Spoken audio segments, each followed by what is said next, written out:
سڵاتان لەبێت و ئەم کاتتان باش بینەرانی خۆشەویستی تەلەڤیزیۆنی کۆمەڵا خۆشحاڵم ئەبینەوە میوانی ماڵەکانتان بە بەرنامەکەی خۆتان واتە بەرنامەی ئێمە و بینەران. لەلا منیشەوە سڵاوتان لەبێت عزیزان و خۆشەویستان، هیوادارم کە لە هەر شوێکەن ساغ و سڵامەت بن و مەجالیۆشتان هەبێت تا کۆتایی بەرنامەی ئەم هەفتەیەش بینەر و بیسەرمان بن بۆ ئاگاداری ئێوەی ئازیز. بەرنامەی هەفتەیەمان زیاتر تەرخان کراوە بە بۆ نێو دۆخەی کە ئێستا لە بەردەممانە و زۆریەک لە ئەو ئازیزانی کە نامەیان نووسیوە چ لە دەرەوە و چ لە ناوە و چ لە لێرە کە کەسایەتیەکان یا هونەرمەندان ڕۆشنبینان کە بۆیان نردوین ئێمە لەم بەرنامەیەدا پێشکەش بە ئەوەی ئازیزی دەکەین. بەڵام سەرەتای بەرنامەکەمان لێرەوە دەست پێ دەکەین. هەروەک ئاگادارن کۆمەڵە لەگەڵ زۆریەک لە ڕێکخراوە سیاسی و مەدەنی لە کوردستان بانگەوازی مانگرتنی گشتی ڕاگەیاندووە. ڕۆژی یەکشەممە 25 خەرمانان لە دووهەمین ساڵیادی قەتڵی حکوومەتی ژینای عەزیز دێرە لە کوردستان بۆ ژن، بۆ ژیان، بۆ ئازادی و بۆ ڕێزگرتن لە گیانبەختکردوانی بزوتنەوەی ژینە لە هەموو کوردستان مان دەگرین.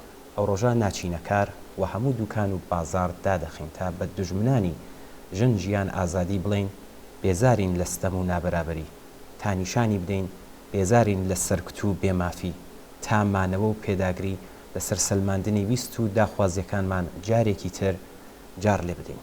با هەموو دنیا بزانێ خەڵکی کوردستان کۆماری ئیسلامی بە دەسەڵاتێکی داگیرکەر دەزانێت، تا هەموو بزانن خەڵکی کوردستان هاوڕێ و هاوشانی خەڵکی وەگیان هاتووی سەراسەری ئێران دژ بە دەسەڵاتی کۆماری ئیسلامین و خوازیاری کۆتایی هێنان بە دەسەڵاتی ئەم حکوومەتە سەرەڕۆ و سەرکوتگەرن. بەڵێ بۆ وەڵامدانەوە بەم بانگەوازە ڕۆژی یەکشەمە جارێکی تر لە پەڕێکی تر لە خەبەت و خۆڕاگری لە کوردستانی شۆڕژگەر تۆمار دەکەین.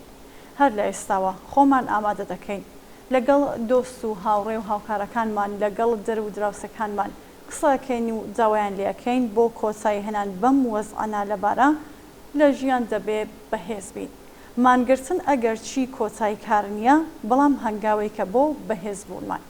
کۆماری ئیسلامی لە خۆڕانیە بە کوردستان و خەڵکی کوردستان تووڕەیە. ئەم هاودەنگیە و ئەم هەنگاو هەڵێنانە دەبینێ کە مقاومەت و خۆڕاگری ئەم خەڵکە بە شێوازی جۆر بە جۆر ئێدامە هەیە. دەبینێ ئەگەر چی ژینایان کوشت، بەڵام بزووسنەوەکەی هەر زیندووە و خەریکە خۆی بەهێز دەکات.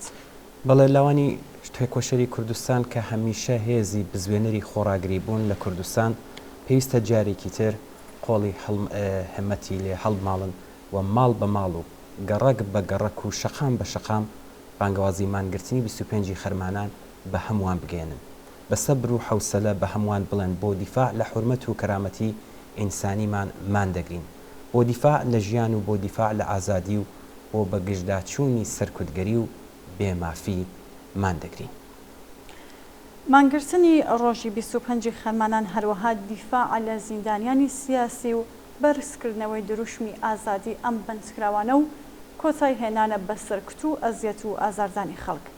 مانگرتن ڕێزگرتنە لە هەموو ئەو کەسانێک کە لەژێر ئاڵای ژن ژیان ئازادیدا گیانیان بەخت کرد. ئەم ئازیزانە لەبیر ناکەین، مان دەگرین تا ڕێز بگرین لە یادیانی و درێژەی ڕێگایان بەهێز بکەین. ئازیزانی بینەری بەرنامەی ئێمە و بینەران، داوای ئێمەی ئەوەیەکە چالاکانە بە مانگرتنە سەرتاسەریەکانەوە پەیوەست بن و ڕۆژی یەکشەممە 25 مانگ جارێکی تر دەنگی کوردستانی شۆڕژگێر بۆ داواکاریە ڕەواکانی بەرزکەنەوە و هەنگاوێکی تر بۆ بەهێزبوونی بزووسنەوەکەمان هەڵگرن بە هیوای بەشداری چالاکانە و سەرکەوتنی مانگرتنی گشتی لە کوردستان بژی ژن ژیان ئازادی. بەڵێ لێرەدا پەخشانێک کە هاوڕێ محەممەد قادری کە بۆی نردوین پێشکەشتان دەکرێت. سەردێری پەخشانەکە ئاوا دەست پێ دەکات بە بۆنەی دووهەمین ساڵیادی ژینای جوانەمەرگ و شۆڕشی ژن ژیان ئازادی. لەم وڵاتە مەینەت لێدراوە کە بۆنی نمەی بارانی لێتۆرا بوو، ڕەشەبای جەهل و خورافات ببووە لەمپەر و ڕێگری. شنەی ژوێنەری شەماڵ شایی و ڕەشبەڵەک و هەڵپەڕکێ لەژێر تازیانەدا دەیان ناڵاند. شێعر و سرود و گۆرانی شۆڕشگێڕانە بە تاوانی سربزێوی و دەنگ هەڵبڕین حکمی ئەبەدیان بۆ دەرئەچوو. ئازادی بە تەوانی هەناسەدان سێدارە و قەنارەی بۆ هەڵدەخرا لەچک بە تاوانی هاوارکردن قەمچی جەلادی بۆ چەور ئەکرا گول لەو ساچمەش بە یەکسانی لە جێگای ناندا بەش دەکرا شۆڕشی ژن ژیان ئازادی کە لە قەبرستانی ئایچی شاری سەقزی سەربەرز شەخماخەکەی لێدرا و هەموو ئێرانی گرتەوە لەمپەری جەهل و خورافاتی تێگڕوخان شایی و ڕەشبەڵەک و هەڵپەڕکەی کردە دەستپەیکی ڕاسان و خرۆشان شعر و سرود و گۆرانی شۆڕشگێڕانە بوونە ئاهەنگی ڕێخستنی شەقام و کۆڵان بەڵێ شۆڕشی ژنجیان ئازادی بوو ورە و هێز و تووڕەی هەژاران و ستەم لێکراوان و ئازادی خوازانی کردە سکڵی ژێر خۆڵەمێش کە بە هەر شنەی شەماڵێک بگەشێتەوە بڵێ سە بستێنە و گەڕ بەهاوێ بەڕووی داگیرکەر و سەرکوتگەر و جەلادا بەڵێ شۆڕشی ژنجیان ئازادی لە دووهەمین ساڵ ڕۆژی ژینای جوانە مەرگە خۆ ساز دەکا و مان دەگرێ شەقام دەهەژێنێ خەو لە چاوی زاڵم و داگیرکەر و جەلاد دەزڕێنێ ڕێگای گەشتن بە ئازادی و سربەستی بەرین ئەکات زۆر سپاس بۆ هاوڕێ محەممەد قادری بۆم پەخشانەی کە ناردیبا بچین ناوبڕێ ببینین دێنەوە خزمەتە کامە کەلام ژاونی دڵی ئێوە تەسکین دەدات تا بەگەرووی هەموو جیهان هاواری کەم لە کامە ماڵ لە نێو کامە چوار دیواری دانە ڕووخاو کام گۆرستانی شارودێ پرسەی ئازیزانی گەرن هەتا باخی سەوزی یادی ئازیزانم بنێمە کۆڵ بێمە ئەوێ شاری وێران هەر گەڕەکەی تابوتێکە کێ ئەتوانێ بینێتە سەر شان و کۆڵی هەتا منیش دەستی دەمێ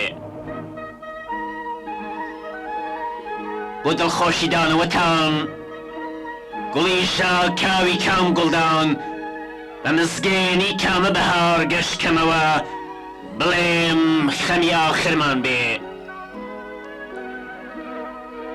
هەموو ساڵێ و هەموو ڕۆژێ وەکو قەقنست لە نێو سووتووی خۆڵەمێشی خۆماونەوە دەنگ هەڵدێنین دنیا بۆچیا گرناگرێ هەتا لە نێو بڵێ سەیدا ئەمجار ئینسانێکی تر سەرەڵێنێ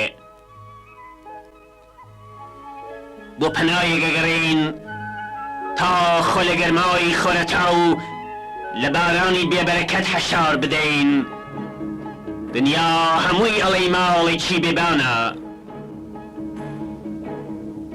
ژیان ئێمە ناگرێتە خۆی هەتا کاتێک لە باوەشی مەرگا بژین ئەگەر لەشمان هێندە برینی پێوە بێت نەزانین کام لامان دێشێ ئەگەر سەرمان هێندە کاسی بێهێزی بێ خوی پێ بگرێت ئەگەر دڵمان هێندە پڕی پەشارە بێ جێی نەفرەتی نەبێتەوە ئەمەش خەمی ئاخر نابێ هەموو ساڵێ و هەموو ڕۆژێ وەکو قەقنەس لە نێو سووتووی خۆڵەمێشی خۆمانەوە دەنگ هەڵدێنین دنیا بۆچیا گرناگرێ هەتا لە نێو بڵێ سەیدا ئەمجار ئینسانێکی دیکە سەرەڵێنێ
شهید نامره وەکو شاخ وەکوو بەفر وەکوو درەخ وەکوو بەهار و گوڵباخ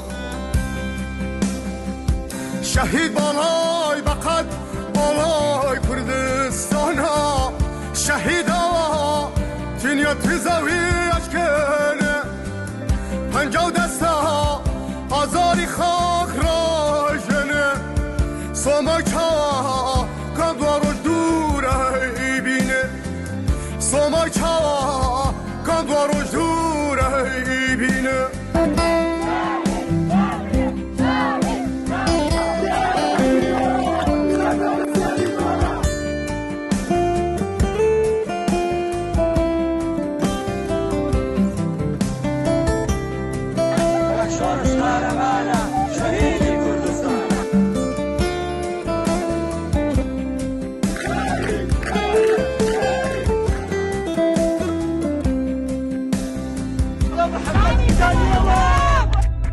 شهید بالای بەقەد بالای کوردستانە دڵی ئازادی و بەیداخی لوتکەی هەڵوێستی ئینسانە شەهید نۆمرێ وەکو شاخ وەکو بەفر وەکو درەخ وەکو بەهار و گوڵباخ شەهید باڵای بەقەد باڵای کوردستانە شەهیدەوە تینیەتی زەوی ئەشکێنێ پەنجەو دەستە ئازاری خاک ڕاژێنێ سۆمای چاوە کەم دوا ڕۆژ دوورە ئیبینێ سۆمای چاوە کەم دوا ڕۆژ دوورە ئیبینێ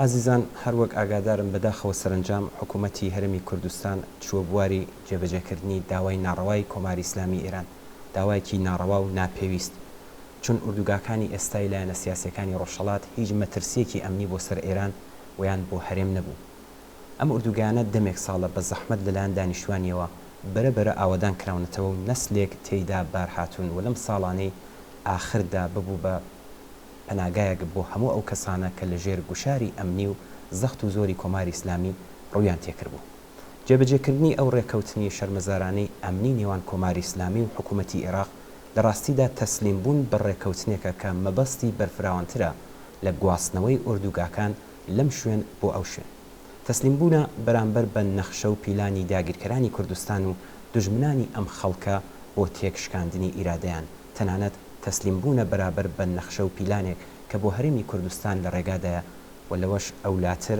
تێکشکاندنی سومعەی حکوومەتی هەرێم لەلای خەڵک و تێکدانی شێواندنی مێژووی و چارەنووسی هاوبەشی خەڵکی کوردستانە لە نێوان سنوورە دەستکردەکاندا. بەڵێ هەلومەرجی هەرێمی کوردستان داگیرکردنی بەشێک لە هەرێمی کوردستان لەلایەن تورکیا و داگیرکاری و دەستێوەرزانی ئاشکرا و بێسنووری کۆماری ئیسلامی لەم هەرێمە و فەرزکردنی ئێرازەی خۆیان دەگەڕێتەوە بۆ دۆخی نالەباری ناوخۆیی هەرێمی کوردستان و دابەشبوونیان بە سەر دوو ڕەوتی زۆر جیاوازدا. ئاسەنگەکانی بەرجەم هەرێم و لاوازبوونی لە بەرامبەر بەغدا هەم مەیدانی بەرفراوانتری بۆ حزوری کۆماری ئیسلامی کردوێتەوە و هەم توانایی ئەمتیاز وەرگرتنی لە هەر کام لە هێزەکان بردووەتە سەرێ و مەیدانی مانۆڕی بۆ حکوومەتە داگیرکەرەکانی کوردستان بەرفراوان کردووە. بەلەبەر چاوگرتنی ئەم ڕاستیانە ئێستا هەرێمی کوردستان و بە تایبەت یەکێتی نیشتمانی کە حیزبەکانی ڕۆژهەڵات زۆرتر لە سنووری ئەو دانیشتەجێن لە بەرامبەر ئەزمون و تەقیکردنەوەیەکی کەموێنە و مێژوویدا قەراریان گرتووە. بە دەرکی ئەم ڕاستیانە لایەنە سیاسیەکانی ڕۆژهەڵاتی کوردستان وەک هەموو قۆناغەکانی تری مێژووی ئامادە بوون و هەن کە یاریدەری حکوومەتی هەرێم و یەکێتی نیشتمانی کوردستان بن کە ئەم قۆناغەیش بە کەمترین زەرەر تێپەڕێنن. هەروەک لە ماوەی ئەم چەند ساڵەدا هاوکار بوون و تێکۆشاون بۆ کەمکردنەوەی گوشارەکان تەنانەت چالاکی خۆیان بەرتەس بکەنەوە بۆیە ئەم جارێش لە ژیاتی جێبەجێکردنی بڕیاری و ناڕەوا و ناپێویستکە ڕێگا خۆش دەکات بۆ دژمنانی خەڵکی کوردستان حکوومەتی هەرێم و حزبە دەسەڵاتدارەکانی هێشتا مەودا و ئیمکان و هێزی ئەوەیان بووە و هەیەکە ڕۆڵی پۆزیتیڤی خۆیان بگیرن و سنوورێک بۆ داگیرکاری و دەستێوەردانی دژمنانی خەڵکی کوردستان دیاری بکەن. بەڵێ هەروەک چۆن کۆمەڵانی خەڵکی ڕۆژهەڵاتی کوردستان و هێزە سیاسیەکانی هەر لە سەرەتاوە پشتیوان و هاوکار بوون لە کاتی تنگانەدا و لەژێر بشار و زەختی حکوومەتەکانی ئێران و بەعس خۆیان لە هاوکاری و یارمەتی نەبوارد و تەنانەت زۆر ئینسانی ئازا و شۆڕشگێر یان بم بۆنەوە کەوتنە بەر پەلاماری کیمیایی حکوومەتی بەعس هەروەک چۆن خەڵکی کوردستانی ڕۆژهەڵات لە شایی و سەرکەوتنەکانی شاییان گێڕاوە لە گرفت و دژواریەکانیان خۆیان بەهاو بەرزانیوە پێویست بوو دەسەڵاتدارانی باشووری کوردستانیش ورتر و بەرپرسانەتر بڕوان لە شۆڕشی ڕۆژهەڵاتی کوردستان کە هەموو ئاماژەکان پێمان ئەڵێن لە ئاستی زۆر بەرینی جەماوەری و بە ئاگاهی و زانستی زۆرترەوە لەڕێدایە. هەرێمی کوردستان زرفیەت و هێزی ئەویان هەیە کە ڕێگا بە زیادەڕەوی و فەرزکردنی ئیرادا لەلایەن حکوومەتەکانی داگیرکەری کوردستان نەدەن. کۆمەڵە لە ماوەی 45 ساڵی ڕابردوودا لە پێنا و پێداگری لەسەر بەرژەوەندە باڵاکانی بزوستنەوەی شۆڕژگەرانی کوردستان گەلێک شوێنی بەجێهێشتووە و گەلێک گرفتی هاتووەتە سەر ڕێگا. بەڵام بە گەواهی مێژوو لە هەموو ئەم قۆناغانەدا سەربەرز هاتووەتە دەرێ و مەجای ئەوەی نەداوە بە دژمنانی خەڵکی کوردستان بتوانن توی دڵساردی و ناومێدی بچێنن. ئەلبەت ئەم ڕاستیەیە تەنیا هۆنەری کۆمەڵە نەبووە. کۆمەڵە بۆیە توانی لە چەنگانەکاندا سەربەز بێتە دەرێ چون پشتی بە بزوستنەوەیەک بەستەوەکە لە خۆیدا شۆڕژگەرانەیە. ئیرادەی هەیە. تەسلیمی ملکەچی سیاسەتەکانی کۆماری ئیسلامی نەبووە. بە پشتبەستن بە ئەزمونە درەوشاوەیە لە مێژووی بزوستنەوەی شۆڕژگەرانی کوردستان گۆڕینی شوێنی نیشتەجێبوونی کۆمەڵە لە هەرێمی کوردستان ئەگەرچی ناڕەوا بەڵام ناتوانێت کاریگەری بکاتە سەر ئەو ڕاوچە ڕوو لە گەشەی بزوستنەوەی شۆڕژگەرانە لە کوردستان. ترس لە گەشەسەندنی ئەم بزوستنەوەیە یەکێک لە خاڵە بەهێزەکانی گوشاری کۆماری ئیسلامیە تا بە خەیاڵی خاوی خۆی بتوانێت دای بمەرکێنێ. هەر بۆیە هێرش بۆ سەر حزبەکان لە باشوور نەکۆسایی بزوستنەوەی کوردستان بەڵکو بە پێچەوانە هاندەر دەبێ بۆ پێداگەری زیاتر لە ویست و جاوا ڕەواکانی خەڵکی کوردستان. ئەم گوشارانە لە کاتێکدایە کە بزوتنەوەی شۆڕشگەرانی کوردستان لە ڕۆژهەڵات لە بەهێزترین قۆناغی خۆیدا بەسەر دەبات کە سەروبەندی دووەمین ساڵیادی شۆڕشی ژن ژیان ئازادیش داین شۆڕشێکی کە لە کوردستانی شۆڕشگەر و لە زەیدی ژینا ئەمینی واتە شاری سەقزەوە دەستی پێکرد. هەر لێستاوە کۆمەڵێک ڕێوشێن و ئامادەکاری بۆ بەرزڕاگررتنی ئەم یادە لە ناوخۆی وڵاتەوە بە تایبەتی لە کوردستان گیراوەتە بەر. کۆماری ئیسلامی بە مەبەستی پێکهێنانی هەستی بێهیوایی و لاوازکردنی ئیرادەی هاوبەشی خەڵکی کوردستان لە دووبارە پیشاندانی یەکڕێزی و یەکگرتووی خەباتکارانی خۆیان لە ساڵیادی شۆڕشی ژینادا ئاگایانە و ئامانجدار گواستنەوەی بەشێک لە هێزەکانی کۆمەڵە و لایەنە سیاسیەکانی دیکەی خستە بەرنامەی کاری خۆی و لە ڕێگەی حکوومەتی هەرێمەوە بەکردەوەی دەرهێنا. وڵامی سیاسی خەباتکارانە و شیاوی بزوتنەوەی ژینا و هەروەها ڕوبەڕووبوونەوە لەگەڵ مەبەست و ئامانجەکانی کۆماری ئیسلامی لە مەسلەی گۆڕینی شوێنی نیشتەجێبوونی حیزبە سیاسیەکان بەردەوامبوونی هەرچی شکۆدارتری ئەم شۆڕشە لە فۆرم و شێوازی جۆراوجۆر و یەکگرتوانە لە ناوخۆی وڵاتەوە بەتایبەت لە کوردستان و هەروە خۆپیشاندان و ڕێپێوانی بەربڵاو و هەماهەنگ لە دەرەوەی وڵاتە. گومان لەوەدانە کە ئەم ڕۆژانەش بە یەکڕیزی هاوپشتی و خەبات و خۆڕاگری یەکگرتوانەی خەڵکی شۆڕشگێڕی کوردستان و هەروەها بە هاوکاری حیزب و لایەنە سیاسیەکان تێپەڕ دەبێت و دوا ڕۆژەکانی تەمەنی کۆماری ئیسلامیش نزیکتر دەبێتەوە.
لەم بەشەدا دەچینە سەر ئەو نامانی کە و ئازیزانە بەم بۆنەوە بۆیان نردین هاوڕێتەها کوردستانی گەڕای دەربڕینی بێزاری خۆی لە گواستنەوەی ئیجباری لایەنە سیاسیەکان لە هەرێمی کوردستان و شەرمەزارکردنی ڕێکەوتنی ئەمنی نێوان حکوومەتی عێراق و کۆماری ئیسلامی ڕخنەی جدی لە حکوومەتی هەرێمی کوردستان دەگرێت کە بەداخەوە سنووری بزوتنەوەی کوردستانی کە لەسەر بنەمای مێژوو و چارەنووسی هاوبەشدا مەزراوە لەبەرچاو ناگرێ و بەجالیان بۆ دەوڵەتانی داگیرکەری کوردستان فراهم کردووە تا خەباتی ڕەوای خەڵکی کوردستان بە هەرێمی کوردستانەوە بخاتە مەترسیەوە. کاکتا دەپرسێ ئەمە شتێکی چاوەڕوان کراو بوو و من دەمێک کە سیاست و هەڵوێستی ئێوە لە مەڕ گوشارەکانی کۆماری ئیسلامی تابعە دەکەم. هەڵتان داوە کە هاوکاری هەرێمی کوردستان و هێزە دەسەڵاتدارەکانی بن. بەڵام لە هەمان کاتدا مەترسیەکانی سەرڕێگای دەستێوەردانی دەوڵەتانی تورکیە و ئێران بۆ سەر هەرێمی کوردستانتان باس کردووە. بەڵام زۆر بەداخەوە کێشە و ململانێ مەجای نەدا تا ئیرادەیەک وەکارکەوێ و بە وردبینیەوە چاو لە دۆخەکە بکات و سنوورێک بۆ ئەم دەستێوەردانانە دابنێ. مەبەستم ئەوەیە کە ئەمە دیار بوو کە ئەم ئیرادەیە نییە و ڕۆژ بە ڕۆژ بە قوڵبوونەوەی کێشە و ململانەی ناوخۆی هەرێم ڕادەی دەستێوەردان و فەرزکردنی سیاست لەلایەن دوو دەوڵەتی داگیرکەری کوردستان زۆرتر فراهم دەبێت. جا ئێستا پرسیارەکەی من ئەوەیە ئایا بژاردەیەکی تر لەبەر دەست نەبوو؟ ئایا نەدەبوو ئێوە و لایەنەکانی تر زۆرتر بە هاودەنگی و ڕێشۆنی تر بگرنەبەر؟ ئێستا کە حکوومەتی هەرێم بەداخەوە بەری شل کردووە بۆ سیاسەتەکانی کۆماری ئیسلامی ئێوە نەدەبوو ڕێوشێنی تر هەڵبژێرن کە نەکەونە ناو بازنەی ئەم گەمە سیاسیەوە. بەڵێ زۆر سپاس لە کاکتاها و هەڵوێستی دڵسۆزانێ ئەوەی کە ڕوویدا گواستنەوەی ئیجباری ناو لێبنی ڕووداوێکی چاوەڕوان کراو بوو. ئەمە ڕاستە. هۆی ئەم چاوەڕوانیەش هەر ئەوەیەکە کاکتەها باسی کرد. بەداخەوە ئێرادەیەک لە هەرێمی کوردستان بۆ سنووردارکردنی دەخەڵەتەکانی دەوڵەتی داگیرکەر نەبوو. کەوا بوو ئێمە دەبوو چیمان بکردایە یان دەبێت چی بکەین. دوو ڕێگا زۆر باسی لێ دەکرێت. یەکەم ئەوەی کە دەبوو ڕێگای شەخمان هەڵبژێردرایە یعنی ئوردوگاکان بەرە بەجێهێشت بە و ڕوومان لە شەخەکان کردبە. ئەم بۆچوونە ئەگەرچی لە ناوەڕۆکدا جۆرێک لە بەرخۆزان و ڕازماندگی تێدایە بەڵام لەگەڵ دۆخەکە لانی کەم بۆ هێزەکانی ڕۆژهەڵاتی کوردستان گونجاو نییە. بەرخۆزان و مقاومەت هەرچەند ئەرکێکی شۆڕەشگەرانەیە بەڵام ئەگەر لەگەڵ دۆخەکە نەگونجێ و ئیمکانات و پێداویستی ئەم جۆرە لە خۆڕاگریە فراهەم نەبێ ناتوانێت بە ئامانج بکات. ئێستا بزوستنەوەی شۆڕەشگەرانەی کوردستانی ڕۆژهەڵات ئەگەرچی بزوستنەوەیەکی ڕوو لە پێشە بەڵام بە پێشەوانەی جارانی خۆی لە جیاتی ئاوەزانکردنەوەی خەباتی چەکداری بەهێزکردنی خۆی لە خەباتی جەماوەریدا دەبینێتەوە. ئێمە هەر لەسەر ئەم لێکجانەوە لە مێش ساڵە باسیەوەمان کردووە کە هەرێمی کوردستانی عێراق بە پشتی جبهەی خۆمان نازانین. ئەمە مانای چییە؟ یەکەم مانای ئەوەیەکە ئێمە هەموو ئەو ئەگەرانەی سەر ڕێگامان نەبەوردی بەڵام بەگشتی وەک ڕۆتێک لە بەرچاو بوو خەریک بوو خەریکین خۆمان بۆ ئێدامە بە چالاکیەکانمان لە ڕێگا و شوێنی ترەوە دنبال دەگرین تا بزوستنەوەی کوردستان بێ پاڵپشت نەمێنێتەوە. دیارە ئەم ڕێگا و شوێنە ئاسانیە چون لە ڕاستیدا هیچ خۆڕاگریەک ئاسانیە. زەحمەت و ئازیەتی خۆی هەیە. لە هەمان کاتدا گۆڕانکاریەک لە شێوازی هەڵسوڕان و چالاکی ئێمە دێتە پێشەوە کە دەبێ لە بەرچاو بگیردرێت. خۆڕاگری تەنیا بە شێوازێکەوە نەبەسراوەتەوە. شێوازی جۆربەجۆری هەیەکە بە خوێندنەوەی دروست لە دۆخەکە دەبێ بە سیاست. بەڵێ ڕێگای دووهەم کە جاری وایە ئاشکرایە و جاری وایە تۆزێت داپۆشراوە باس دەکرێت ئەوەیەکە بە لێکدانەوە لەسەر دۆخی هەرێم و ئەگەرەکانی سەرڕێگا ئەم لایەنانە بەرەبەرە هێزەکانی خۆیان بۆ دەرەوەی وڵات نارباوە کوردستانیان بەجێهێش بە. ئەم ڕێگایە جگەر لەوەی کە بە بڕوای ئێمە پاشەکشێکی استراتیژیک بوو کە کۆماری ئیسلامی پێی ناخۆش نەبوو لە هەمان کاتدا لایەنە سیاسیەکانی لە زەرفیەت و ئیمکاناتێک کە دەیتوانی بزوتنەوەی شۆڕشگێڕانی کوردستان بەهێز بکات بێبەش دەکرد. ئەم زەرفیەت و ئیمکاناتانە کامانن؟ هەمان شتن کە ئێستا کۆماری ئیسلامی لێی نیگەرانە. چون نیگەرانی لە هەڕەشەی نظامی و ئەمنی ئەم لایەنانە نییە. نیگەرانی لە حزوری ئەم لایەنانەیە کە کەم تا زۆر وەک پاڵپشتی بزوتنەوەی ناوخۆی کوردستانە. کۆماری ئیسلامی بەم پاڵپشتیە نیگەرانە و هەموو هەوڵی خۆی ئەدا تا ئەم پاڵپشتیە کەز و لاواز بکات. هەوڵ ئەدات بە خەڵکی کوردستان بڵێ پاڵپشتان شکستی هێناوە و نەماوە تا تۆی دڵساردی و بێهیوایی پەرە پێ بدات تا بتوانێت خۆی زاڵ بەسەر بزوتنەوەی حەقخوازی دانیشان بدات. ئەم بۆچوونە تازە نییە. دوای کۆتایی شەڕی نێوان ئێران و عێراق جارێکی تر ئەم باسە هاتە گۆڕێ.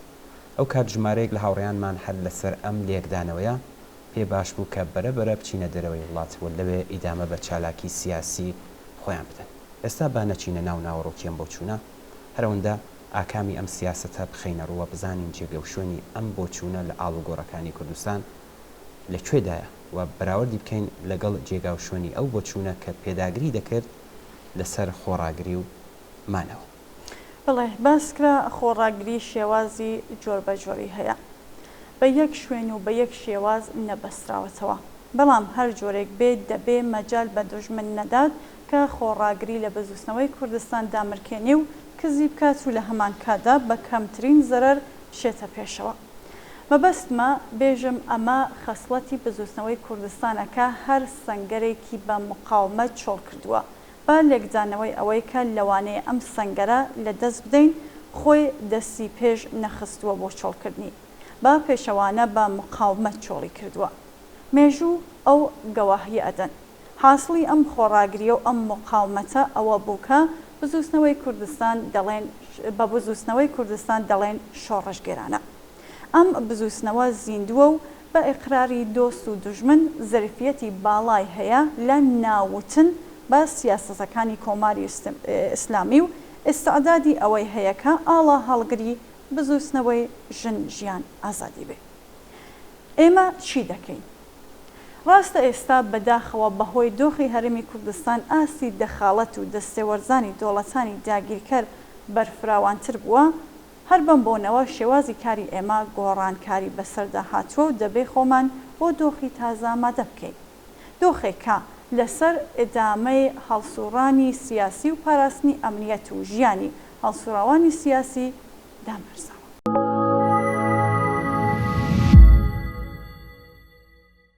هەر لەم پەیوەندیەدا کۆڕی کورزانی دانیشتووی فەڕەنسا بەیانیەکی بڵاو کردووەتەوە کە سەرنجشتانی بۆ ڕادەکێشی. لە بەشێکی ئەم بەیاننامەدا هاتووە تورکیا و کۆماری ئیسلامی ئێران دوژمنی نەتەوەی کوردن بەبێ جیاوازی بۆ هەر یەک لە بەشەکانی جۆگرافیای کوردستان. سیاسەتی بەڕێوەچووی ئەو دوو دۆڵەتە دیکتاتۆرە بە درێژایی مێژوو لەسەر بنەمای ڕێگریکردن و بنبڕکردنی استراتێژی نەتەوەی و نیشتمانی کورد داڕژراوە. بەهۆی ململانێ و پیلانگەڕی دوو دۆڵەتی ئێران و تورکیا کانتۆنەکانی ڕۆژاوی کوردستان و قەوارەی هەرێمی کوردستان لە باشوور کەوتونەتە بەر بڵاوترین و ترسناکترین گێژەڵۆکەی سەربازی و سیاسی. لە بەشێکی تری ئەم بەیانیەدا هاتووە پەیوەندیەکان و پەیڕەویەکانی یەکێتی نیشتمانی کوردستان لەسەر بنەمای پێدا هەڵگوتن بە گیانی پاکی دەسەڵاتدارانی کۆماری ئیسلامی ئێران زیانی گەورەی بە بزوتنەوەی ڕۆژهەڵاتی کوردستان گەیاندووە. هەر لە ساڵەکانی 1990 دیزاینی بە سەدان پێشمەرگە و مرۆڤی بێتاوان کەوتنە بەر تەوژمی تەرۆریزمی سوپای پاسداران و وەزارەتی ئیسلاحاتی ئێران وە زیاتر لە 300 کەس بوونە قوربانی.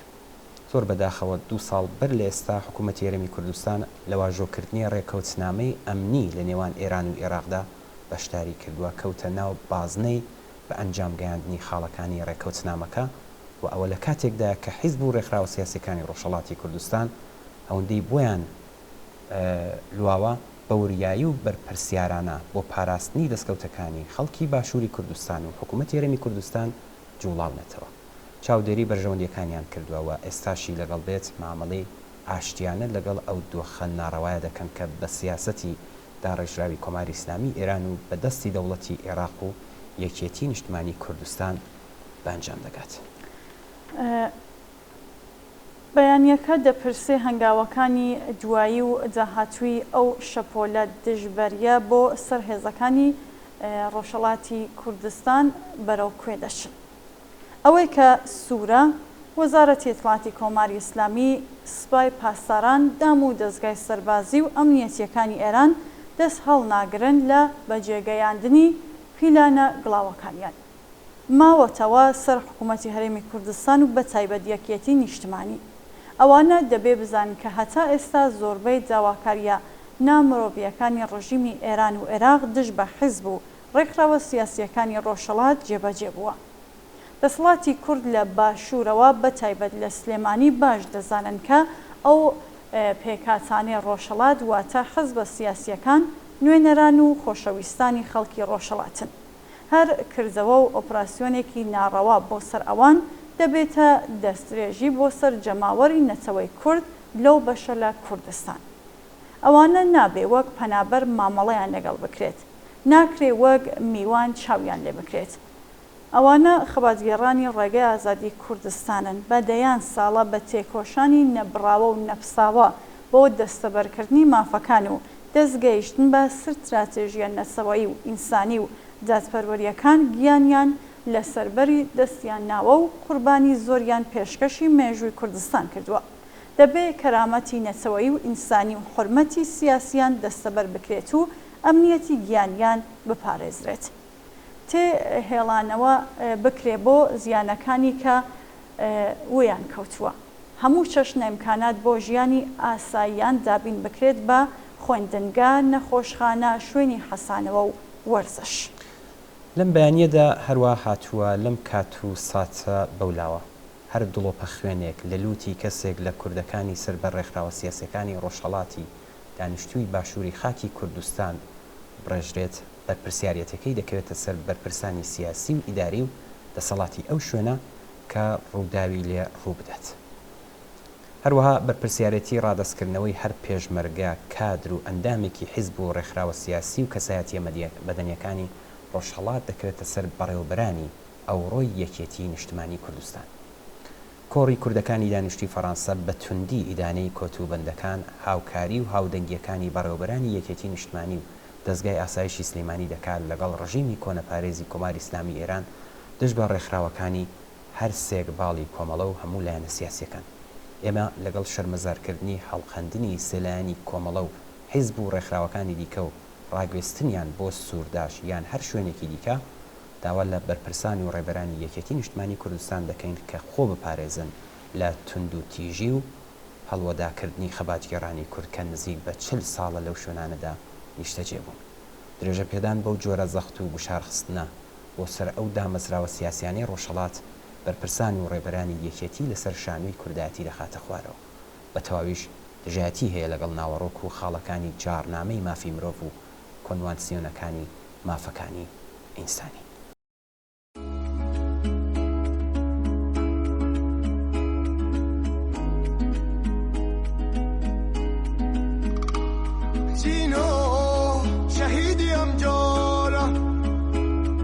غربتی بیوارا و پرچی رود هواری کرد نای مجر داری صدارا جینا شهیدی امجارا جینا شهیدی امجارا جینا شهیدی امجارا جینا شهیدی امجاره شار و شقام هوارکن کجی خواهی ترور مکن امرو لکولانی همو شارک کجی کی خواه پلککن جینا شهیدی امجاره جینا شهیدی امجاره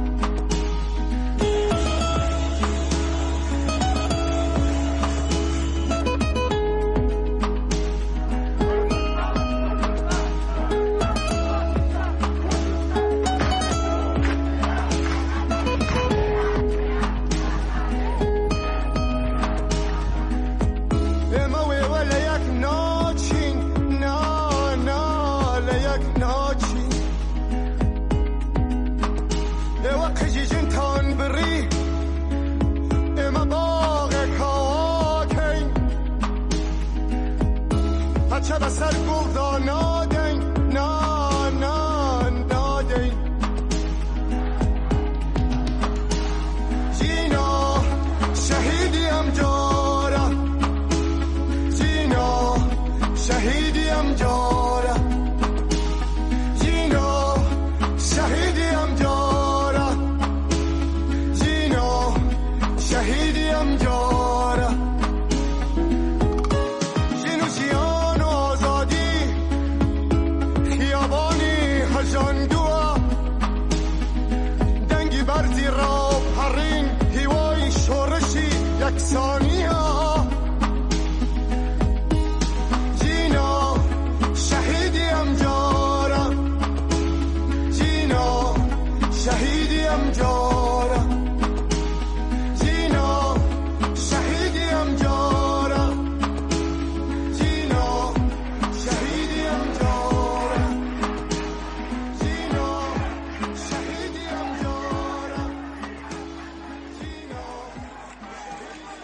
هەر لەم پەیوەندیەدا زۆرێک لە ڕووناکبیرانی شۆڕژگێر و ڕێکخراوی سیاسی و مەدەنی لە هەرێمی کوردستان بە شێوازی جۆر بە جۆر هاتوونەتە دەنگ و ناڕزایەتی خۆیان لە هەمبەر جێبەجێکردنی ڕێککەوتنە شەرمەزارانەکەی نێوان کۆماری ئیسلامی و حکوومەتی ئێران دەربڕیوە. هەموو ئەم بێزاری دەربڕینانە لە ماوەی هەفتەی ڕابردوو لە سۆشیال مێدیاوە بڵاوکراوەتەوە و ئێمەش پێمان باش بوو لەم بەرنامە چەند لەم ڕاگەیەنانە جارێکی تر بخینەڕوو. کاک ئاسۆ هەردی لە نامەیەکدا نووسیویەتی بۆ خوشک و برایانی ڕۆژهەڵات. لە ژیانی خۆمدا 3 جار ئاوارەی ڕۆژهەڵاتی کوردستان بوو. جاری یەکەم شەستەکانی سەدەی ڕابردوو بوو. ئەو کاتە زۆر منداڵ بووم و شتێکی ئەو تۆم لەبیر نەماوە. جاری دووهەم ساڵی 74 تا 75 بوو. پاش شکستی شۆڕشی ئەیلول بە ئاوارەی لە شنە و نەغەدا گیرساینەوە. سێهەم جار دوای ئەنفال بوو. ئەو کاتەی ڕژیمی بەعس بە چەکی کیمیایی و سوپازە بەلاحەکەی ناوچە ئازادکراوەکانی داگیر کرد و ناچاری کردین جارێکی تر پەنا بۆ ڕۆژهەڵاتبەری. لە هەموو شکست و خێرانەکانی باشووردا هەمیشە ڕۆژهەڵات پشت و پەنامان بووە. لە برسێتیدا نانیان بۆ دابین کردوین. لە شەڕەکاندا تیماری بریندارەکانیان کردوین. لە کارەسات و نەهامەتیەکانماندا باوشی گەرمیان بۆ کردوینەتەوە و دەرگای ماڵەکانیان بۆ ئاوارە و دەربەردەرەکانمان خستووەتە سەرپەشت. پاش ڕاپەڕین و ئازادبوونی هەرێمی کوردستان بە هیوا بووین ئەگەر باشوور نەشبێتە بنکەیەک بۆ ئازادی بەشەکانی تری کوردستان لانی کەم پەناگایکی ئارام بێت بۆ ئەو هاونیشتیمانیانەی لە ڕۆژهەڵات و بەشەکانی تری کوردستانەوە پەنا بۆ هەرێم دێنن. بەڵام بەداخەوە هەرێمی کوردستان بوو بە شوێنێک بۆ تیرۆرکردنیان جا بە درۆن و سیخۆڕی تورکی بێت یان سیخۆڕ و موشکی ئێرانی. تەنانەت گەیشتبینە ڕۆژێک هێزە سیاسیەکانی ڕۆژهەڵات لە بنکە و بارەگاکانیان هەڵدەکەندرێن و لە کەمپێکی دووردەست کە زۆرتر لە زیندان دەچێت تون بکرێن. لەم شەرمەزاریەدا من وەکو هاوڵاتیەکی باشوور تەنیا ئەوەم لە دەستێ کە بەو خوشک و برا ئازیزانم بڵێم داوای لێبوردنتان لێ دەکەم من بێبەریم لەوەی دژی ئێوە دەکرێت. بەڵێ لەلایەکی دیکەشەوە کاک مەریوان وریا قانە پاڵپشتی نووسینەکەی ڕێبینی ئەحمەد هێردی کردووەوان نووسیویەتی منیش وەک کاگ ئاسۆس هەردی منیش وەک ئەو هاوڕێ خۆشەویستم داوای لێبوردن لە هەموو برانی ڕۆژهەڵات دەکەم. ئەوەشی وتووە ئەوەی ڕوودەدات جێگەی شەرم و تەرەقیبوونەوەیەکی مێژووی گەورەیە لە دەرەوەی ئەولانی هەرەکەمە لە هاریکاری ئینسانی و نیشتمانیدایە کە مرۆڤبوونی مرۆڤ دەپارێزێت. ڕێکخراوی سەراسەری پەنابەرانی ئێرانی ڕاگەیاندنێکی بڵاو کردوێتەوە کە لە بەشێکیدا هاتووە ڕۆژی پێنجشەممە 5 سەپتەمبری 2024 ڕاگواستنی زۆرملەی ئۆپۆزیسیۆنی کوردستانی ئێرانی لە کوردستانی عێراق لە زروێزەوە بۆ کەمپی سوورداش لە چوارچێوەی ڕێکەوتنامەی پێشتری کۆماری ئیسلامی ئێران لەگەڵ هەردوو حکوومەتی عێراق و هەرێمی کوردستان چووە بواری جێبەجێکردنەوە.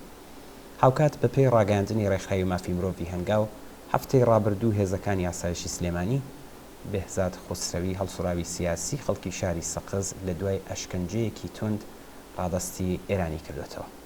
ئەم هەوڵ و گوشارانی کۆماری ئیسلامی ئێران مێژوویەکی دوور و درێژی هەیە بەشێک و گۆشەیەکە لەو سیاسەتە نامرۆڤانەی کە بەڕێگەی جۆراوجۆر لە چەند ساڵی ڕابردوودا پیادەی کردووە. کوشتن و تێرۆری سەدان هەڵسوڕاوانی سیاسی و پەنابەرانێک کە ساڵانێکی زۆرە کاری سیاسی ناکەن و لە ڕێکخراوی نەتەوەگرتوەکان بۆ کاروباری پەنابەران ناویان تۆمارکراوە تا دەگات بە بۆمبارانکردنی بارەگاکانی ئۆپۆزیسیۆنی ئێرانی نیشتەجێی کوردستان و هێرش بۆ سەر سنوورەکان و هیتر ئێستاشدایان کەس لە ژن و منداڵ و پیر و پەککەوت و کراونەتە ئامانج و کۆماری ئیسلامی ئێران دەیەوێت بە پێی نەخشەیەک هێزەکانی ئۆپۆزیسیۆنی کوردستانی ئێران لە ئوردوگاکانی خۆیان بگوازێتەوە بۆ ئەو کەمپانی کە بۆیان دیاری کردوون تا لەو ڕێگەیەوە لەلایەکەوە لە هەڵسوڕانی سیاسیەوە یان کاتە پەنابەر و بێماف و لەلایەکی تریشەوە لەژێر کۆنتترۆڵ و چاودێری هێزەکانی وابەستەی خۆی لە هەرێمدابن کە هیچ زەمانەتێک نییە لە ئایندەدا نەکەونە بەردەم موشکبارانی ئەم ڕژیمە مرۆڤ کوژ و سەرکوتگەرە. لە بەشێکی تری ئەم ڕاگەیاندنەدا هاتووە ئێمە لە ڕێکخراوی فێدراسیۆنی سەراسەری پەنابەرانی عێراق و ڕێکخراوی سەراسەری پەنابەرانی ئێرانی سەرباری ئەوەی بە توندی ئیجانەی ڕاگواستنی زۆرەملێ هێزەکانی ئۆپۆزیسیۆنی ئێرانی بۆ کەمپی زۆرەملێ دەکەین، هاوکات ڕایدەگەینین کە ئەمنیەت و سەلامەتی گیانی هێزەکانی ئۆپۆزیسیۆنی و پەنابەرانی ئێرانی لە ئەستۆی هەردوو حکوومەتی عێراق و هەرێمی کوردستاندایە. هەروەها ڕێکخراوی نەتەوە یەکگرتووەکان بە بەرپرس دەزانین بەرامبەر بە دیپۆرتکردنەوەی هەڵسو ڕاوانێکی سیاسی نەیاری کۆماری ئیسلامی ئێران کە تۆمار کراون وەک پەنابەر لە ڕێکخراوی ناوبڕە. پێویستە ئازادی خوازان و ڕێکخراوەکانی مافی مرۆڤ و داکۆکیکار لە پەنابەران گوشار بهێنن بۆ هەردوو حکوومەتی عێراق و هەرێم بۆ هەڵوەشانەوەی ئەو ڕێکۆتەنامەیە و کورتکردنەوەی دەستیێران لەسەر هەرێمی کوردستان. فێدراسیۆنی سەراسەری پەنابەرانی عێراقی. بەڵێ هاوڕێ ژینە لە سەقزەوە نامەیەکی بۆ نردوین و دەڵێ بۆ ڕێزگرتن لە ژینای عەزیز و جوانەمەرگ پێم خۆش بوو بەم ناوەوە نامەتان بۆ بنووسم. هاوڕێیان دوو ڕۆژی تر ساڵیادی بزوتنەوەی ژینایە، بزوتنەوەی کە 25 خەرمانانی ساڵی 1401 بەلایەن خەڵکی شۆڕشگێڕی کوردستانەوە بە دروشمی ژن ژیان ئازادی لە گۆڕستانی ئایچی شاری سەقز و لەسەر گڵکۆی ژینا دەستی پێکرد 2 ساڵ بەسەردا تێدەپەڕێت و لە کاتێکدایە کە خەریکە پێدەنێتە ناو سێهەمین ساڵی خۆیەوە. لە فۆرم و شێوازی جۆرا و جۆردا هەروە بەردەوامیشە.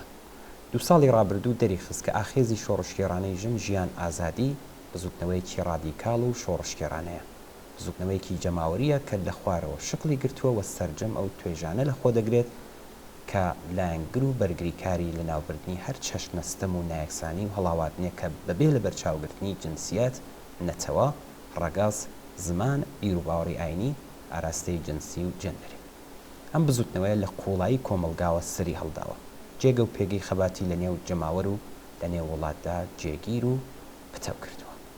بەڵێ ژینە هەروەها دەڵێ ئەم ئاخێزە شۆڕژگێرانەیە درێژەی بزوستنەوەی چین و توێژە زەحمەتکێشەکانی وڵاتە لە مانگەکانی بەفرامباری 96 و خەزەڵوەری 98 کە هەڵگری زۆرێک لە ویست و جاواکاریەکانی ئەو ناڕەزایەتیانەیە.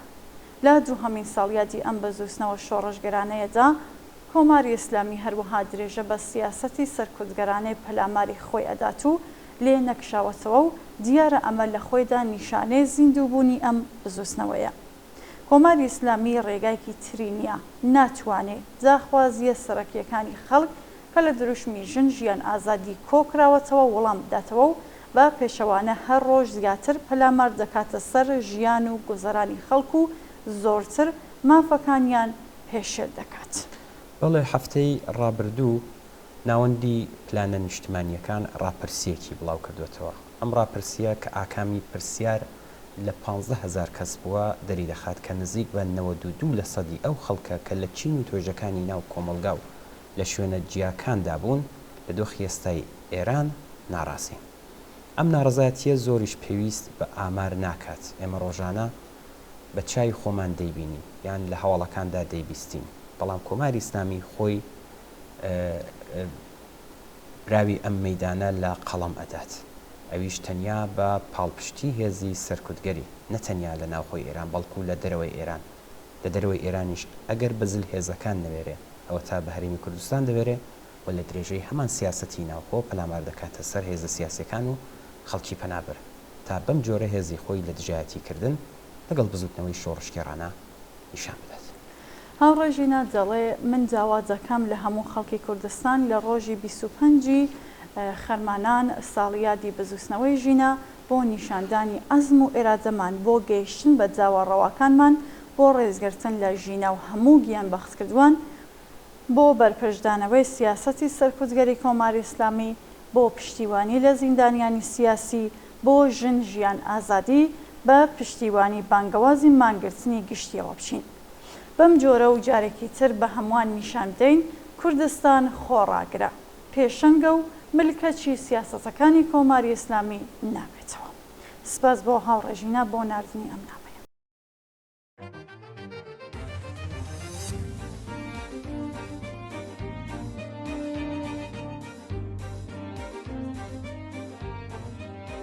لەفاوی هێزیگەل بەڕێوەیە لە دۆخی سەختی دەردوشانەوە لە چاخی ڕۆحی سەرکەشی کورد و لە ناخی ڕەنجی بێبەشانەوە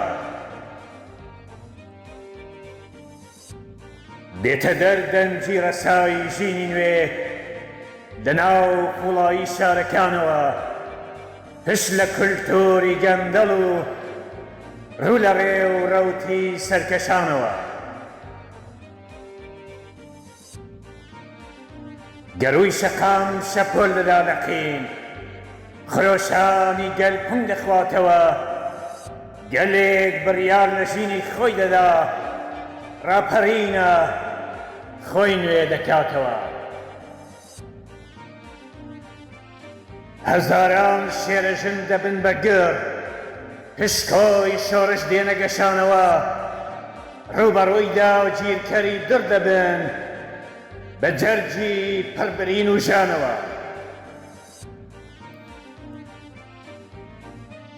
دەنجی ژنان دەچێتە ئاسمان شریخەی ڕەگباری گولە دێ جەنجی گەل دێتە قۆناغی ژیانەوە شەقام خەڵتانی خوێنی خۆی دەبێ ئەمە دەرسی مێژوودە ئەی شەقام جەلادی ژین بە تەنیا ناکەوێ پشت بە پشتی یەک ببە ورە شۆڕش ورەی دەوێ تا سەرکەوێ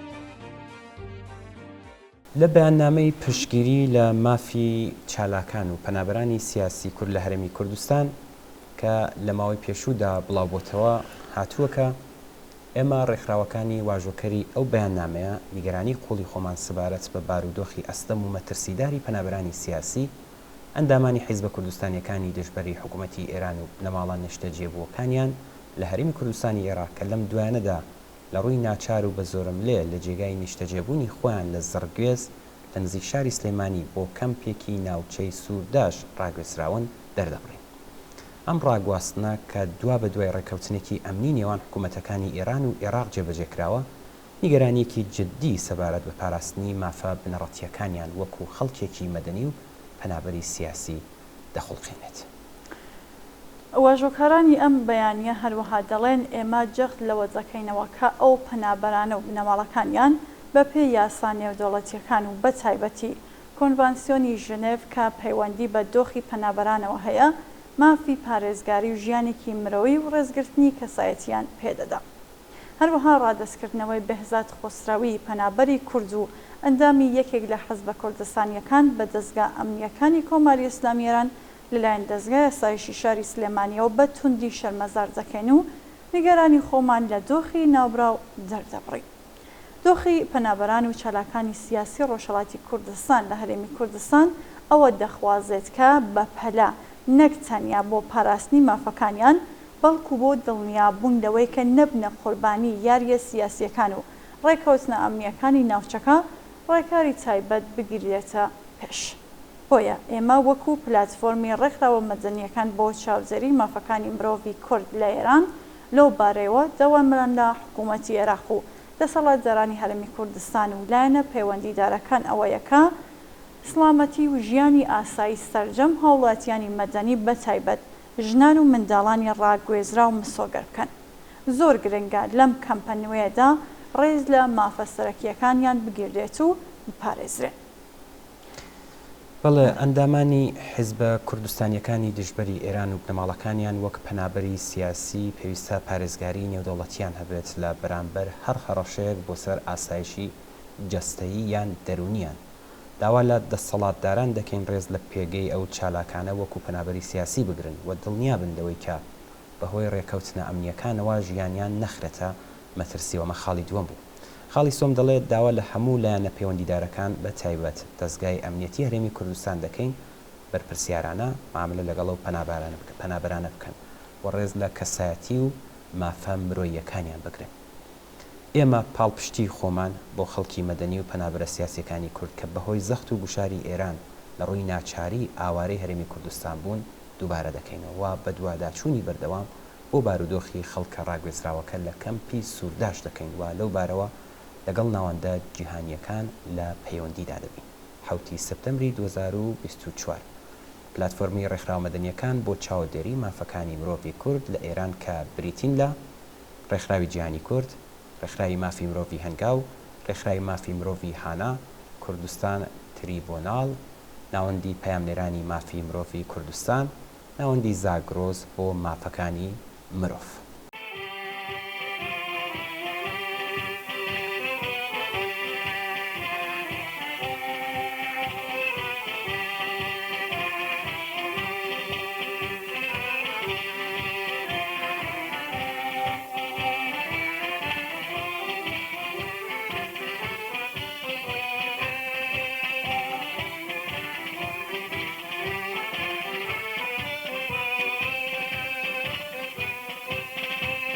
Balena den baleni sur, la descargaini hikur, agiri koda gesini, rishei zorguzo vergin, agiri koda gesini, rishei zorguzo vergin. Socializma toy awa.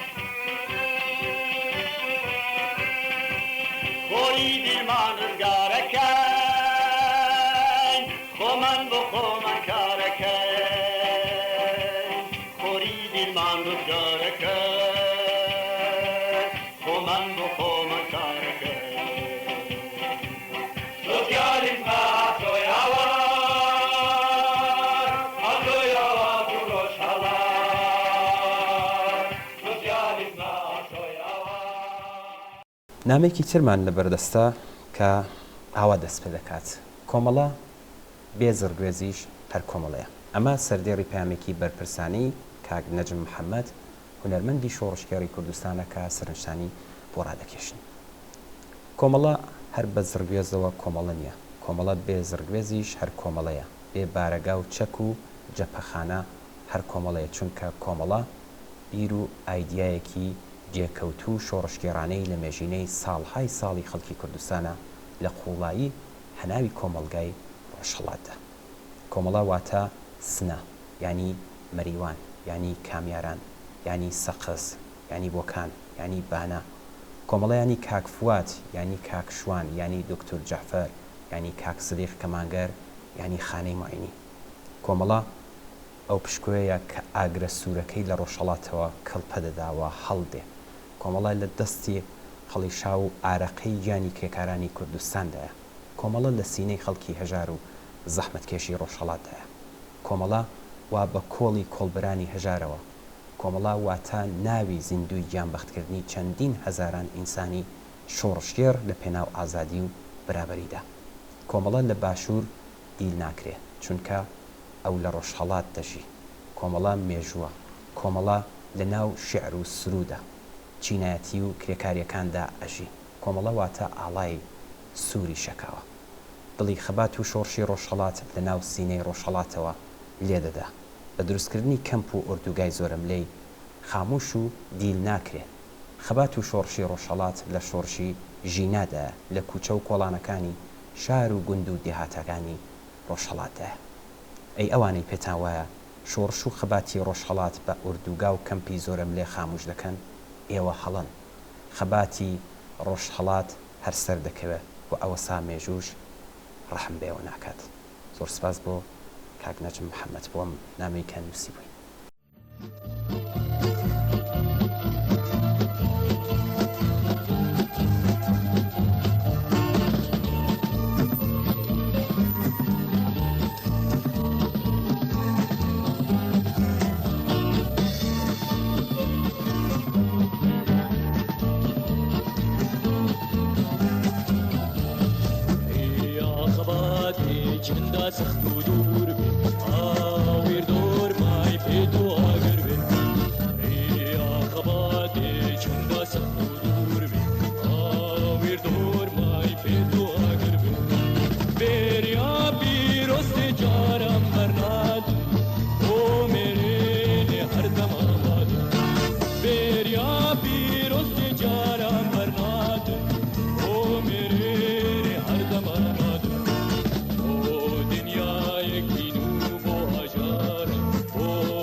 هر بروجا سرقتن آلای سوریا شورشم گرین هر بروجا سرقتن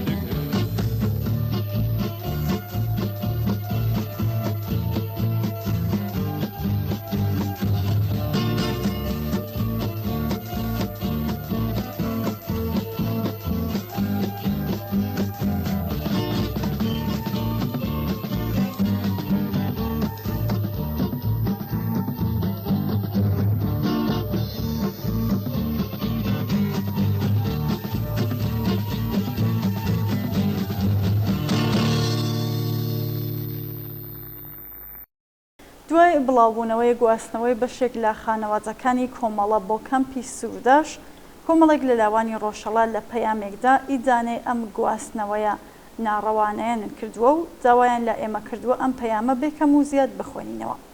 لەم پەیامەدا داوا لە حکوومەتی هەرێمی کوردستان و بە تایبەتی لە سەرکردایەتی یەکێتی نیشتمانی کوردستان کراوە بە سیاسەتی خۆیدا کە دەستی کۆماری جەنایەتکاری ئیسلامیان ئاوەڵا هێشتووەتەوە بشنەوە و سنوورێک بۆ ئەم دەخاڵەت و دەستێوەردانی ئەم دەسەڵاتەکە 45 ساڵە دژایەتی لەگەڵ بزوستنەوەی خەڵکی کوردستان دەکات دانێت. هەروەها لەم پەیامەدا هاتووە ئێمە لاوان و خەڵکی ڕۆژهەڵاتی کوردستان بە دەستکەوتەکانی هەرێم خۆشحاڵ بووین و لە کاتی تنگانەدا خۆمان بە هاوڕێ و هاودەنگی خەڵکی هەرێم زانیوە و هاوکاریان بووین. بەڵێ لەم پەیامەدا لە درێژەدا نووسراوە بەڕێزانی یەکێتی نیشتمانی کوردستان بیرتان دەخینەوە ساڵەکانی دوای ڕاپەڕین کە هاتن بۆ شارەکانی کوردستانی ڕۆژهەڵات ئێمە دروشمی جەلال تاڵبانی پشتیوانی گەلەکەمانی بەرز کردەوە. بیرتان دەخینەوە لە کاتی کۆڕەوەکەدا ماڵمان ماڵتان بوو و سفرەمان یەک بوو. بیرتان دەخینەوە هێزە سیاسیەکانی ڕۆژهەڵات لە کاتی تنگانەدا لەگەڵتان بوون، هاوکارتان بوو و لەژێر چەکمەکانی حکوومەتی فاشیستی باس هیچ کات لە هاودەنگی لەگەڵ ئێوە یارمەتی بە ئێوە دەریغیان نەکرد و تەنانەت بەم بۆنەوە قوربانیاندا. هەمووی ئەمانە بە ئەرکی شۆڕشگیرانی خۆمانزانیە و منەتیشی نییە. چاوەڕوان بووین و هەین کە ئێوەش بە ئەرکێک کە خەڵکی بە شەرەفی باشووری کوردستان پاش ئەو هەموو قوربانی دانانە و ئەو هەموو ئەزیەت و ئازارە کە لەسەر شانی داناون وەفادار بن، مەجال نەدەن بە دوژمنانمان کە پێمان شاد بن. لەو ماوەدا ژمارەیەکی زۆر لە شۆڕشگیرانی ڕۆژهەڵاتمان لە هەرێمی کوردستان بە دەست تێرۆریستەکانی کۆماری ئیسلامی تیرۆر کران. شوێنی نیشتەجێبوونی ڕۆڵەکانمان و بنەماڵەکانمان لە هەرێمی کوردستان بردومان کران و ژمارەیە قوربانیماندا. لەبەر چاوی ئێمەوە پێشوازی لە قاتڵی دکتۆر قاسملو دەکرێت، مەراسم بۆ قاسم سولەیمانی بەرپا دەکەن. تکایە بە خۆتاندا بچنەوە. لە بەشێکی تری ئەم پەیامەدا هاتووە کاتی ڕووخانی حکوومەتی باس هەموو فایلەکانی دەستگای سیخۆڕی باس کەوتە دەستان.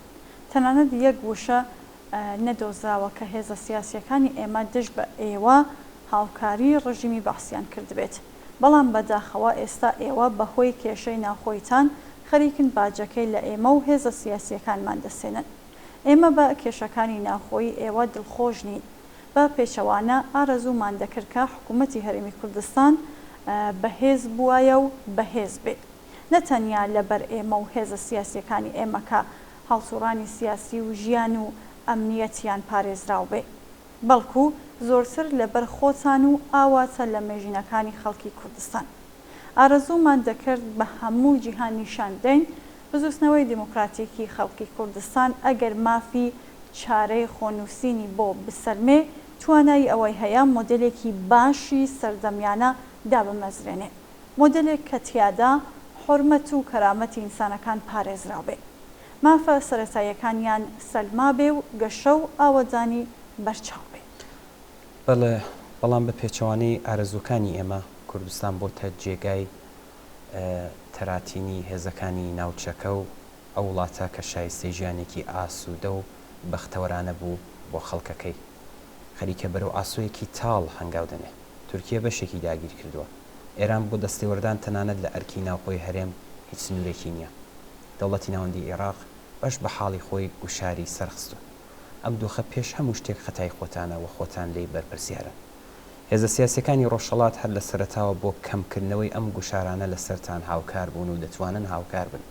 بەڵام بەداخەوە ئێوە دەستی چەپەڵی کۆماری ئیسلامیتان ئاوەڵە هێشتوێتەوە تا بەرەبەرە ئاواتوارەزۆکانی خەڵکی باشووری کوردستان بۆ کوردستانێکی ئازاد و ئاباد کە تێیدا ستەم و نابەرابەری ڕێگە پێ نەدراو بێت پوچەڵ کاتەوە وەوان نیشان بدات کە هەوڵ و تەقەلە بێسەمەرە بەنیازە بە خەڵکی کوردستان بڵێ چاو لێ بکەن ئەوە دۆخی باشوورە کە مۆدلێکی باش نیشان نەدا ماش باشیان نیشان نەدەوە بەم جۆرە تۆی دڵساردی و نائومێدی پەرەی پێ بدەن. لە بەشێکی چری ئەم پەیامەدا هاتووە هێزە سیاسیەکانی ئێمە تەنیا ئەو ژمارە نین کە ئێستا نیشتەجێ هەرێمی کوردستانن هەر کام لەمانە هەڵقوڵاوی بزوستنەوەیکن کە 45 ساڵە دژ بە داگیرکاری مقاومەت دەکات. دژایەتی لەگەڵ هێزە سیاسیەکان دژایەتی ئاشکرایە لەگەڵ بزوستنەوەی شۆڕژگەرانی کوردستان. بۆیە ئێمە کۆمەڵێک لە لاوانی کوردستان لە شارەجیاجیەکانی کوردستان کە بە تەنیا قسەی ئێمە نییە بەڵکو قسەی بەشی زۆری خەڵکی ڕۆژهەڵاتی کوردستان دەگوازینەوە داواتان لێ دەکەین دەستێ وەرزانی کۆماری ئیسلامی سنووردار بکەن. داواتان لێ دەکەین بە پشتبەستن بە جەماوەری باشوور و ڕۆژهەڵات حرمەتی هەڵسوڕانی هێزە سیاسیەکان و هەر چالاکوانێکی سیاسی بپارێزن و مەجال مەدەن بە دوژمنانمان کە ئەم حرمەتە پێشێ بکەن. کۆمەڵێک لە لاوانی ڕۆژهەڵاتی کوردستان ڕێکەوتی هەژدەی گەلاوێش.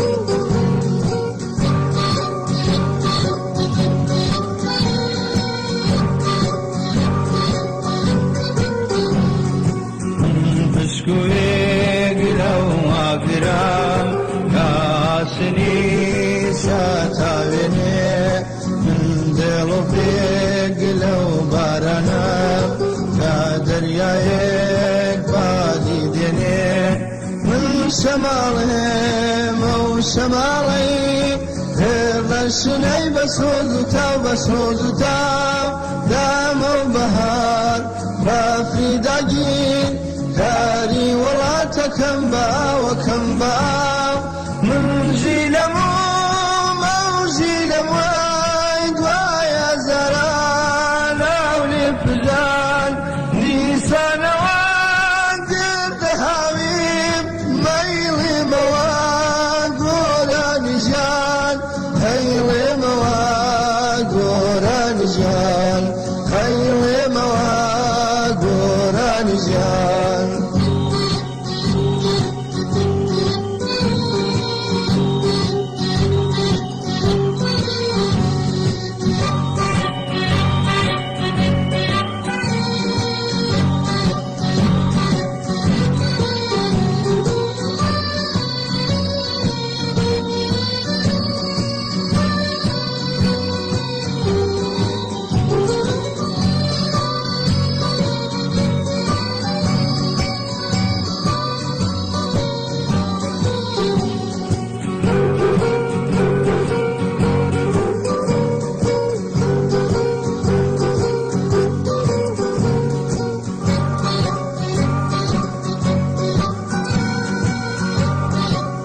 سوای باوک کوژراو دەمێستەڕژێنێ بە تەسا من بە سۆستێ لاوەستینە باقینترم لەو هەناسە من باوەڕێم بوومە لەرزەم دێڵی زەوی دەلەرزێنم چی و تەنان لا بندنم هەموو گیانە هەژێنم دەهەژێنم من ڕووناکی ئاسۆژینم وەفتاوەدێم بۆ ژێر دەسان من شوڕشی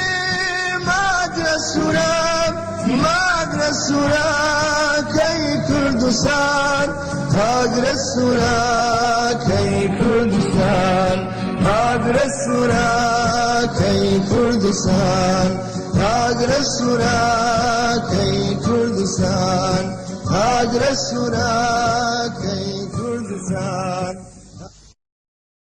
لەم بەشەدا شعرێکتان پێشکەش دەکەین لە ژێرناوی تۆفانی پرچ. ئەڵێ بۆنی خوێن دێ لە گۆرانی شار و شەقام دابێژراون کێکی تیرێژی خۆرەتاون لە شەیتان و شەو ڕاساون. وشەی بۆنخۆشی ئازادی سنگی بەیانی کونکونە، بەڵام گەشت ئەنوێنێ و دەڵێ وەرزی پشکەوتنی ژنە. کوڕی هاواری ئەم شارە لەگەڵ کچ داگیرسانەوە، پشکۆی ئازادی و ژین و ژن بەهارانە گەشانەوە. خوێنجمانی سربەستیە گەڕی دیلان و گۆڤەندە، ئەم تۆفانی پرچەت بکەوە کۆشکی زاڵم بەمە و بەندە.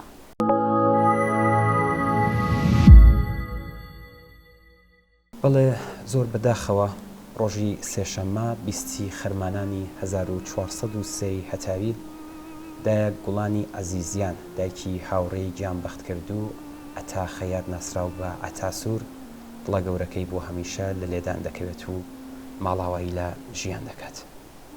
دایەگوڵان دایکێکی مێهرەبان و زەحمەتکێشی ئازارچێشتوو بوو کە لە ناو خەڵکی زەحمەتکێشی ئاوایی تورجان و ناوچەکە و دەوروبەر زۆر خۆشەویست و جێگەی متمانی هەمولایەک بوو.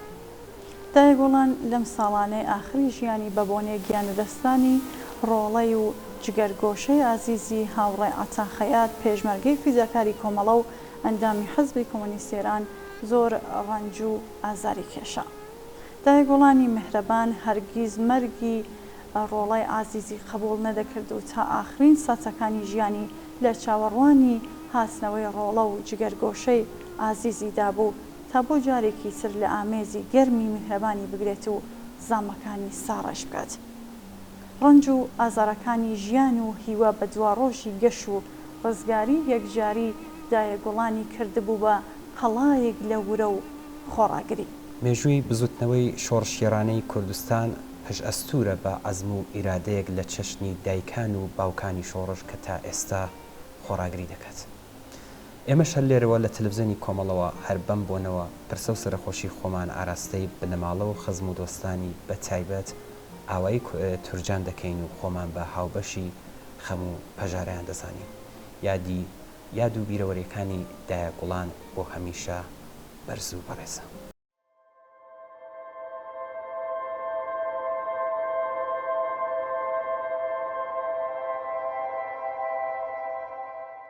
ماڵاوەی لە ژیانی جای هاجر ئەمینی دایکی هاوڕێ گیانبەخت کرد و فەتاح دەروێشی. بەپێ هەواڵێک کە لە بۆکانەوە بە دەستمان گەیشتووە زۆر بەداخەوە سەر لە بەیانی ڕۆژی یەکشەممە 18 خەرمانانی 1403 هەتاوی دایە هاجر ئەمینی دایکی هاوڕێ گیانبەخت کردووی ناو ڕیزەکانی کۆمەڵە فەتاح دەروێشی بۆ هەمیشە ماڵاوایی لە ژیان کرد. دایە هاجر وەک هەموو دایکانی شۆڕژگەری کوردستان و دایکە بەورە و دڵسۆزەکانی پێشمەرگەکانی کۆمەڵە چ ئەو کاتێکە جگەرگۆشەکەی واتە هاوڕێ فەتاح دەروێشی لە ناو ڕیزەکانی هێزی پێشمەرگەی کۆمەڵەدا بوو، چ دوای گیانبەختکردنی و تا دووە هەناسەی ژیانی وێ ڕای هاوژینی کۆچ کردووی واتە کاک میرزا ڕەحیم دەروێشی بەڕێبازی کۆمۆنیستی و ئامانجی بەرزی جگەرگۆشەکەیان و سەرجەم هاوڕێیان و هاوسەنگەرانی لە ناو ڕیزەکانی کۆمەڵە و حزبی کۆمۆنیستی ئێراندا وەفادارمایەوە. دایە هاجر ئەگەرچی نزیکەی 10 ساڵ بوو بەدەست نەخۆشیەوە ئازاری دەچەشت، بەڵام بەردەوام بۆ کەسایەتیەکی خۆشناو جێگای ڕێز و خۆشەویستی خەڵکی ناوچەی بۆکان و بەتایبەت منتەقی میراوای کۆن و بەتایبەتی تر دۆستان و ڕێبوارانی ڕێبازی جگەرگۆشەکەی بوو. تەرمی دایە هاجر بە بەشداری بەرین و گەرم و گوڕی خەڵکی بە ئەمەگی بۆکان و دەوروبەر لە گۆڕستانی کۆنی میراوە بە خاک سپێردرا. جێگای ئاماژەیە کە ڕۆژی دووشەممە ڕێوڕسمی پرسە و سەرخۆشی دایە هاجر بە بەشداری و هاوخەمی بەربڵاوی خەڵکی ناوچەکە بەڕێوەچوو. ئێمەش لە تەلەڤیزیۆنی کۆمەڵەوە پرسە و سەرخۆشی گەرمی خۆمان ئاراستەی بنەماڵە و کەسوکاری سەربەرزی دایە هاجر دەروێشی و دۆستان و خەڵکی ناوچەی بۆکان و دەوروبەر دەکەین وا خۆمان بە هاوبەشی خەم و پەژارەیان دەزانین. یادی دایە هاجر و سەرجەم دایکانی گیانبەخت کردووی بزوتنەوەی شۆڕشگێڕانی خەڵکی کوردستان بەرز و بەڕێز بێت.